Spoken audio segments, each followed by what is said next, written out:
Then I have here a plain trigonometry application, the examples. So this is what is called the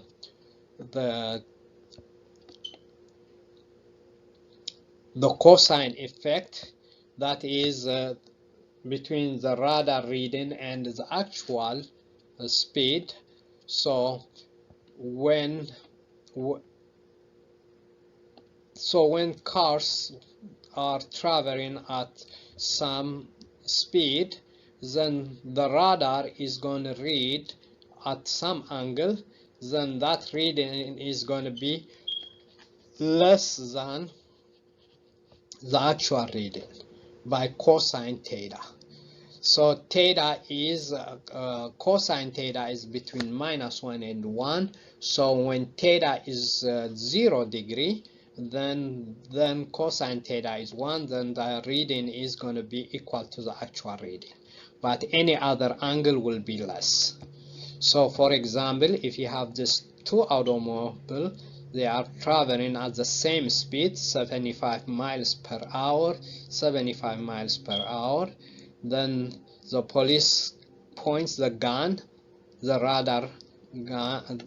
radar at these two vehicles. So this one finds the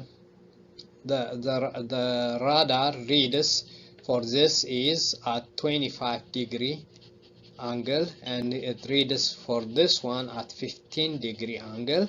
Then when you do the actual reading is 75, the reading of the radar is 75 cosine 15 degree for the first car, then the 75 cosine 25 degree for the second car. Then for car A it is 72 miles per hour, for car P equals 68 miles per hour. So the police, if this is highway is the speed limit is 70 miles per hour, the police obviously will stop car A and will let the car B go because the reading is less than the 70 miles per hour.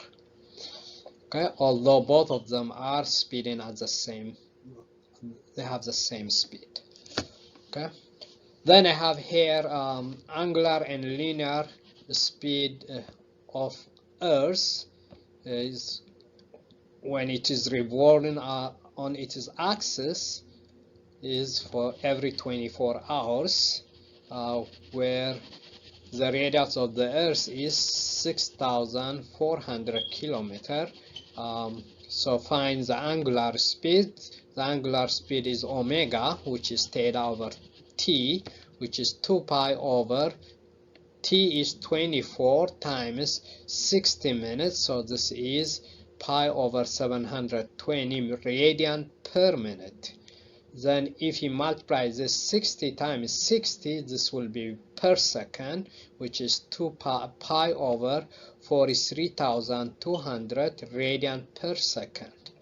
So the linear speed at the North Pole or South Pole, where the omega is 0, so the angle is 0, then the radius is 64,000, but since the angle is 0, so the linear speed at North Pole and South Pole will be 0. Linear speed at the equator is R equals R omega, which is 64,000 kilometers per hour. Then it is omega is pi over 720, so that is 80 pi over 9 kilometers per minute. And that is per minute. Per second is 4 pi over 27 kilometers per second. Then if it is in halfway from the equator, which is 45 degree, then V is R omega, omega R cosine 45 degree, pi over 4, then that will give you 40 square root of 2 pi over 9 kilometers per minute, or per second is 2 square root of 2 pi over 27 kilometers per second.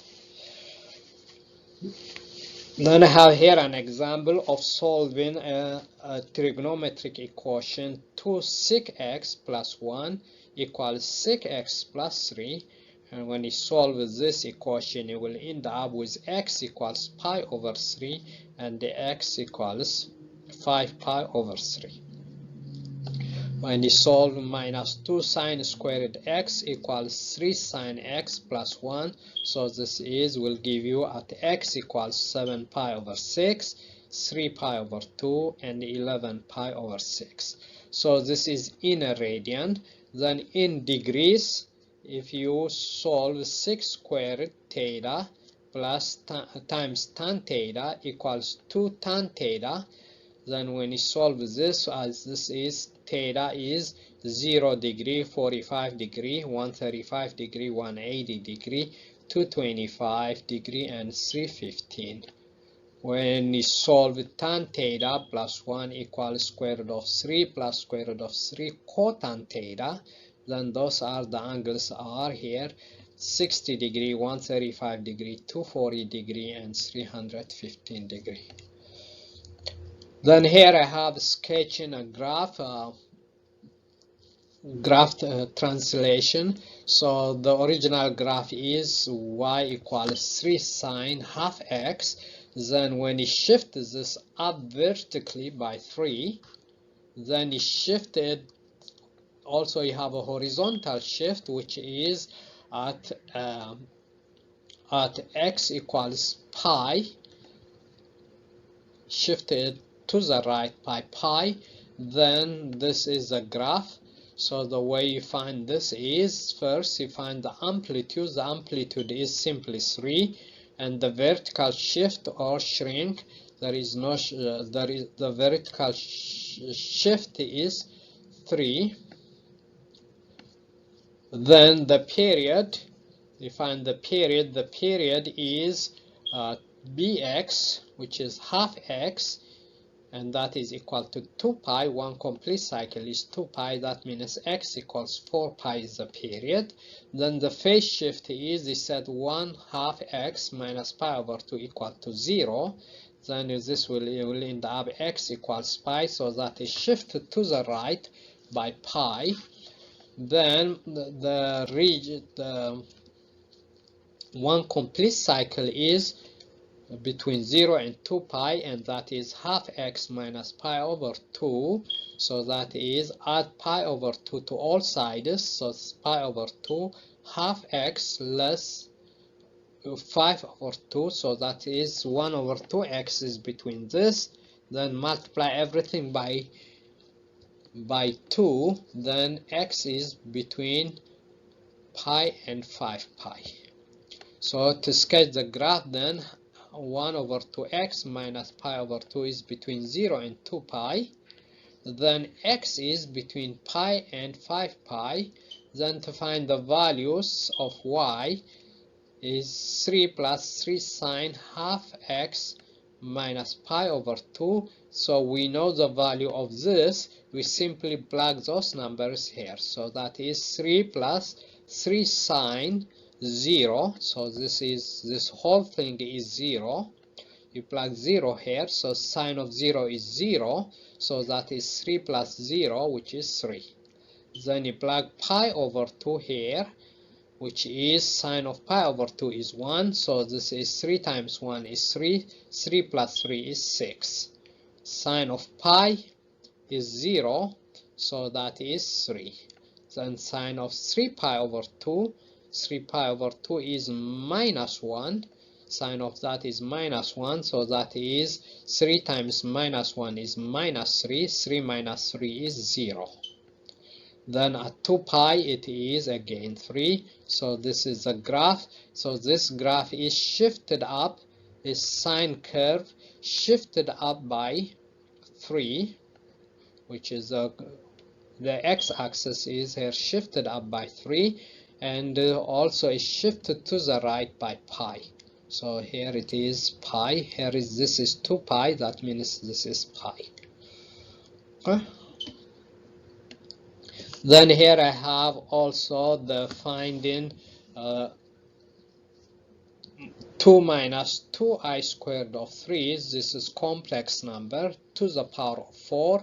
So this can be solved using trigonometry, and this gives you in the polar trigonometric form, which is easily solved. This is 256 cis 1200 degree, which cis means cosine of this angle plus I cosine or I sine of this angle. So this is in a polar form. In rectangular form, it is minus 128 plus 1 over 128i squared of 3, which is 256 cis 120, which is 256 cis 120. So you evaluate, so you will end up with 1 minus 128 plus I plus 128i squared of 3. So number 20 is finding the cubic root of minus 2 square root of 3 plus 2i, and this is when you apply in a polar, you convert this in a polar coordinate, you will end up cubic root of 4 cis 50, cubic root of 4 cis 170, cubic root of 4 cis 270 degrees. Those are the three roots, the cubic root of this function.